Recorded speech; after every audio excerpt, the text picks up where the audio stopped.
The off season is Dynasty season. So we're going to tell you how in early April, late March, early April, how you can actually be going out and improving your Dynasty teams, because there are ways to do this. There are things that you can do right now that are going to help you when it gets time to start putting together a roster from a positional standpoint in August. I mean, there are things that are going to help you long-term from a value perspective that you could be doing for your Dynasty team right now. So we're going to outline some of those things for you. But first, make sure you subscribe to the channel. We've got strategy videos coming out like this every single week. And make sure you like the video. It's free.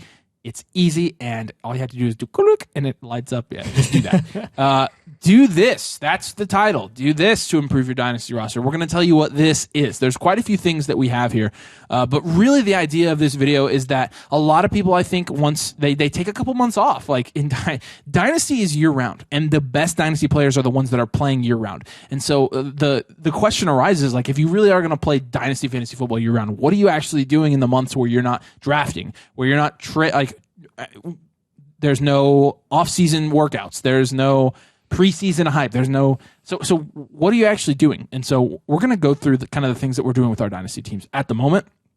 There are various things here, some of them more urgent than others. Some of them are like kind of rules that we like to follow. Some people you should be targeting, different things that anything from a strategy standpoint that you will find will be helpful long term in your Dynasty team. But the first one's going to be, don't make contending moves. And to go along with that, the next point is make every trade on value and not on team need or situation. I see this all the time, and I had a discussion in our Discord channel with somebody about this. We're talking about a trade and which side you would take, and they're like, well, what if you there's a side with a pretty clear value winner. It's like, well, what if you need this or that or this? I'm like, you don't need anything. It is not at this point. March. Guys, the NFL season starts in September. The number one rule right now, do not make a trade to fill your starting lineup. Do not make a trade based on your shallowness or depth at a certain position. Don't do it. Especially if there is some kind of value difference. Value is what is important. Right now, what you should be looking at in your trades is to get the maximum amount of value that you can in terms of value wins. And that doesn't just mean ripping people off. I mean, a lot of times that means making a series of small trades where you get value wins, and that automatically, I mean, when you think about it, it adds up and you get more and more value. But the thing is, once August comes, every single person in your league is going to be antsy to trade with you, and they're going to be antsy about preseason hype, and then you're going to be able to move around the value you accumulated and then sort of more mold your trades to fit your positional needs.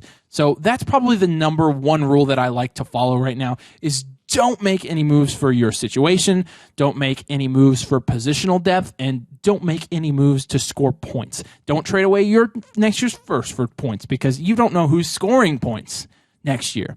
You can wait until midseason and move the first. We talked about this. Wait till midseason, move the first for somebody you know is already scoring. Don't try to get points on your roster right now. Try to get value on your roster. It's the most important rule to go by. Yeah, and to add off that doesn't even mean that you can't go and buy guys that are, quote, older. That just means that, again, don't go out and target the older guys that are producing at a super high level just because you think they're going to score points again. If you're getting them for a good value, by all means, go get them. And even if you're more on the rebuild side, if you can get someone who is a buy right now, like Mike Evans, or even someone who costs you dang near nothing, you can get him as a throw-in, like Adam Thielen, who's now on a 3-year deal in Carolina. You can take those guys and you can sell them later in the future when they're worth more, when they're scoring points during the season. So that's sort of what we mean by contending moves. Like you said, don't take guys assuming they're going to score points. It's not exactly about how old they are. Sometimes it can be. It can be sometimes. But for the most part, that's what we're alluding to. But don't be going and trading for Derrick Henry right now. Unless you're getting a steal. Right. Exactly. Don't be going out of your way to say, I got Derrick Henry in my start. And I don't think anybody's doing that because we tend to err on the side of go for young players anyways, even when it's to a fault. But go get 24 first. We've mentioned this. We made a whole video about it, but we've said this over and over. The window to buy 24 first is closing because after the 23 draft, they're going to get a lot more valuable. You want that big return on investment? this is the last window. You should have been buying your 24 first, honestly, like January, February, March. Now people are starting to figure it out. So if you're going to do 24 first, those suckers are going to be a lot more valuable in August and a lot more valuable next January than they are at the present moment. So those are something that if you talking about like your portfolio, the portfolio of your team, obviously, you know, when you're investing, your portfolio's goal is to just constantly increase. And when you're talking about a dynasty team, you can do that in the offseason. You can, you know, when you should have done this at the beginning of the offseason, but you're shipping off your declining assets. You're getting more value insulated players in. But if you really want your entire portfolio of your team, so your accumulated value to keep moving in the right direction, the best way to do that is to get assets that are guaranteed to accumulate value. And 24 firsts are guaranteed to go up in value. They are guaranteed. That makes them the best asset right now for the best offseason asset is to go get those first. Anytime you get a 24 first, it is automatically a value win. And that could be a down tier. That's why down tiers are awesome offseason moves. And we do that a lot. It's because you get to 24 first on top of an extremely good young player, and you're down tiering off of a guy that like one that we would tell you to move in maybe one of our other videos this week. It's looking really good for you in terms from a value perspective. Yeah, I mean, value's everything. Yeah, the funny thing too is like, I mean, if you're looking at a player like, gosh, help me out here, AJ Brown. Okay, let's talk about AJ Brown. Or no, let's talk about Drake London. I think Drake London at this point is worth multiple firsts. Okay, just when you're talking from a contending standpoint, he's worth multiple firsts. If you're wanting to get him mid-season, he's going to cost you multiple firsts. There is a point now where what you can do is you can down tier from one of those elite producing assets like Cooper Kupp, one of the older guys like Stephon Diggs. You can get multiple firsts for them, or even just a first and another less productive player. And then you go in the future in 24, flash forward a year from now, and you can sell that 24 first and you can get that elite player back. Like it just play that market, baby. You play them. That's how you play the market. Talk about tight ends. Stop buying meaningless tight ends. What do I mean by that? Like, let's give him a couple. Like Chig, like Daniel Bellinger, which less so now that Waller's there. But like, who's the other one that everybody's going for right now? Greg Dulcich. McBride. Even Jelani Woods. To an extent. Oh my gosh! Stop buying Jelani Woods. I mean, go ahead. I was letting you talk about that. Foster is Foster Moreau a buy? Like it. No, he's Foster not. No one outside of the top 6 tight ends are buys. I love how as soon as somebody's traded off, so Waller's a good example. Now it's like, oh, Foster Moreau is...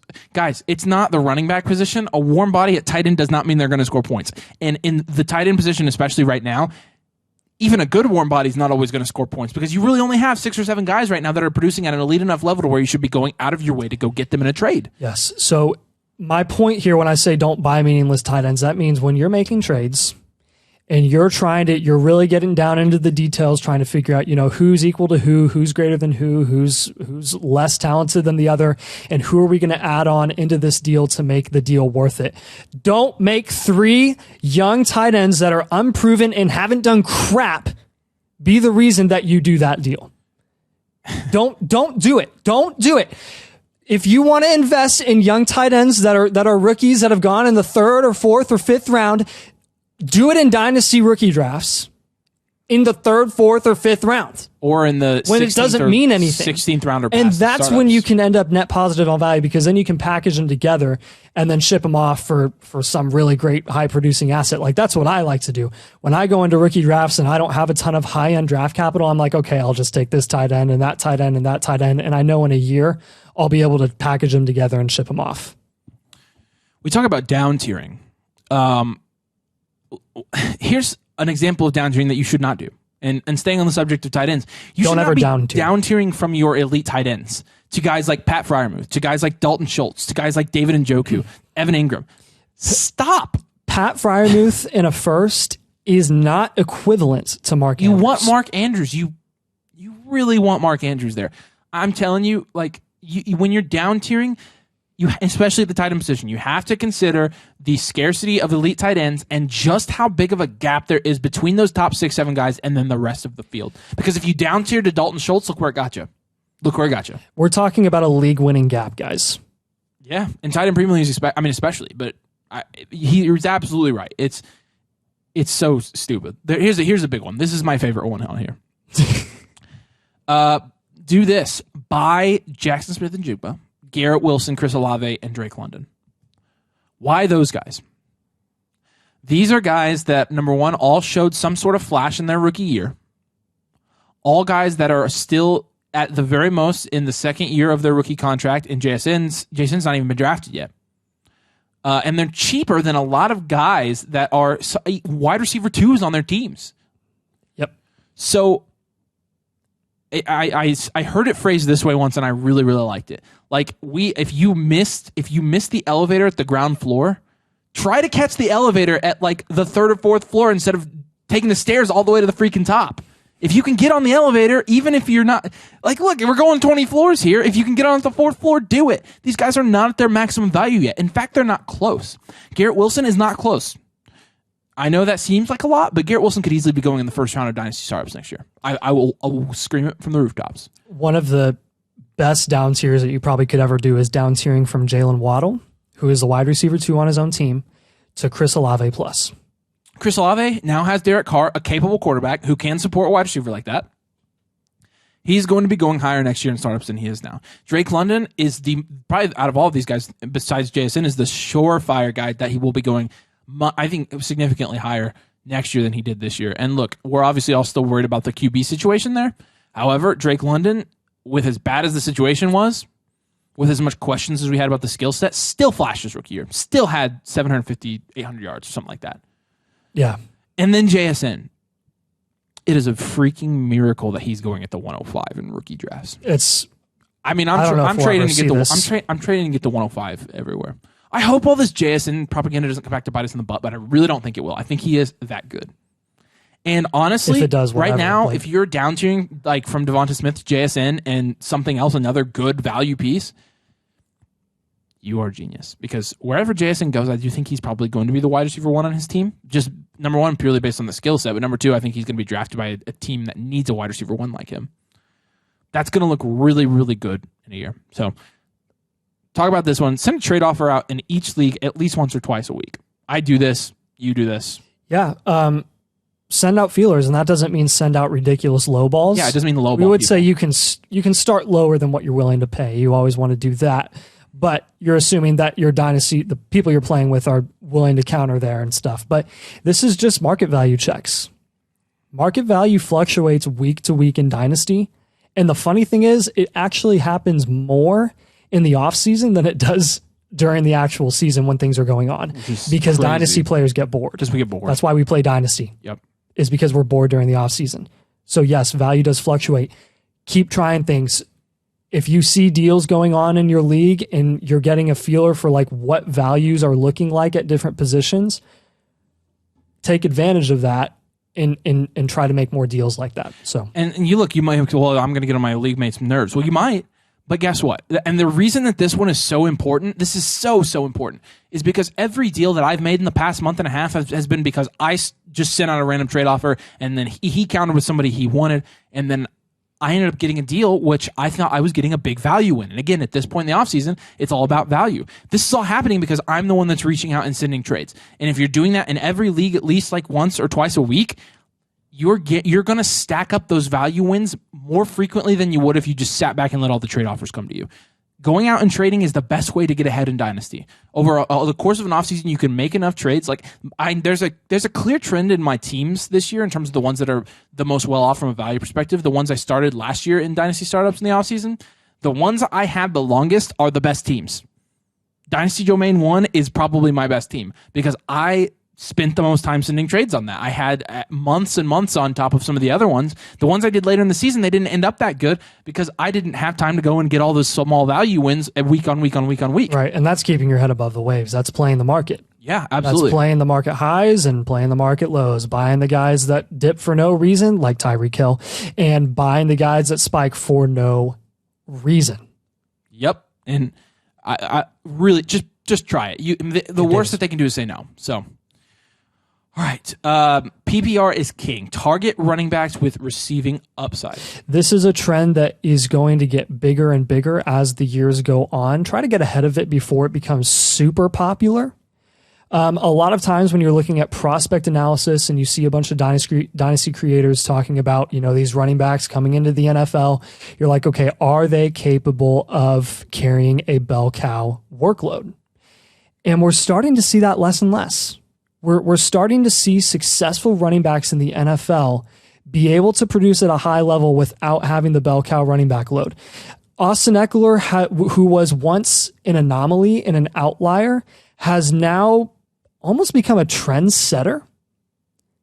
And I think we're going to see that in the future. I think Jahmyr Gibbs is going to be one of the biggest cases of that going into this season, where we would assume is probably going to produce at a pretty high level. We're expecting him to produce as a consistent running back one, and these guys are lasting longer. So when you're targeting RBs with receiving upside, target the ones that have really, really good receiving upside and don't have insane measurable concerns.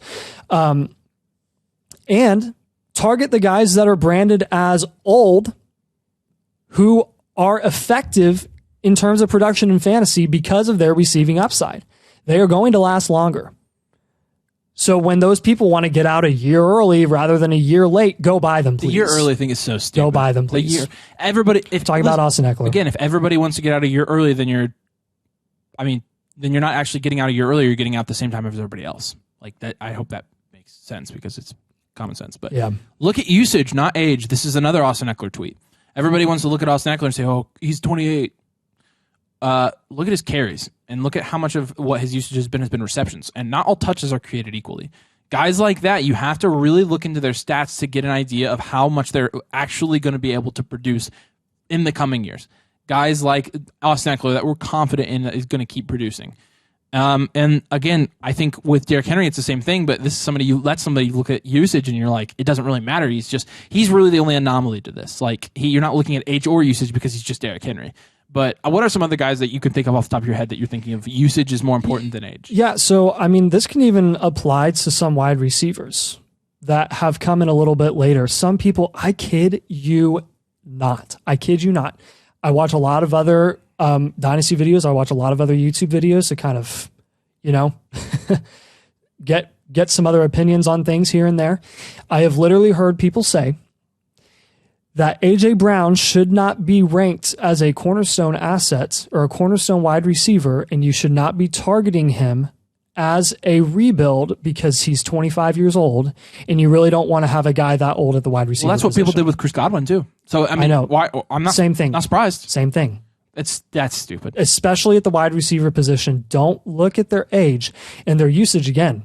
Do their touches really matter? Their touches and usage don't matter. What matter is what injuries are they struggling with towards the tail end of their career. When they get into their late 20s and early 30s, are they dealing with hamstring issues like Keenan Allen? That's what I'm concerned. Yeah. But other than that, like if they're 26, 27 years old, who cares about their age? They have a whole dynasty lifetime worth of production left. We start caring about age. At the wide receiver position at like 29 maybe. I'd say at 27. Rebuilds that have 27-year-old wide receivers want to get them off their hands. Yeah, but in terms of like when a dynasty wide receiver is going to stop producing, though, that usually doesn't come until 30. Yeah, on average. Yeah. Last one. Let go of your dynasty darlings. This is an all-time quote right here from Avery Huffman. Oh, that's from me. No, I know, but this is the quote. Oh, okay, gotcha. Playing Dynasty is like being a Jedi. Your feelings will betray you. Oh my gosh. Was that not super duper awesome? You're the best ever. Somebody's going to make fun of me for being a nerd, but they will. They'll betray you. They betrayed me. They betrayed him so many times. He is the classic example. He's Mr. Derek Carr, Kirk Cousins, and whoa. Well, Kirk Cousins served me well. Okay, whatever. Yeah, we can get into that. I was Mr. Deebo Samuel last year. He was my darling last year. And wow. Oh, man, he really rode that. This applies to anti-darlings, too. This applies to the assets that you hate most. Like, look, we did the same thing with James Cook. James Cook is somebody we didn't like last year, and we got publicly flamed for not liking him, even though we were right. And now we're saying he's a good value. He's a good value. Take your feelings out of the equation. Your feelings are not They're never going to be the most accurate source of dynasty advice. They just never will be. So I'm a known hater, not hater. I'm a known realist when it comes to Justin Fields. You know what I did? Traded for Justin. I traded for Justin Fields, and I got him because of the value that presented itself in that league. Sometimes there are just deals that are too good for you to pass up. I am very proud because that took a lot for me, but I'm really happy that I got him in that league because of the price. So, all right, do those things. We can tell you that if you do these things, that you definitely will not be worse off for it. So make sure you do these things for your dynasty team. Now it is dynasty season, so we really are having fun with that. First, make sure you like the video. Make sure you subscribe to the channel. We've got all kinds of dynasty content coming out every week leading up to the draft and during draft time as well. So make sure you subscribe to get all of that. Make sure you head over to our locals page to get our exclusive content. As always, we appreciate you watching. Thanks for joining us, and we'll see you later.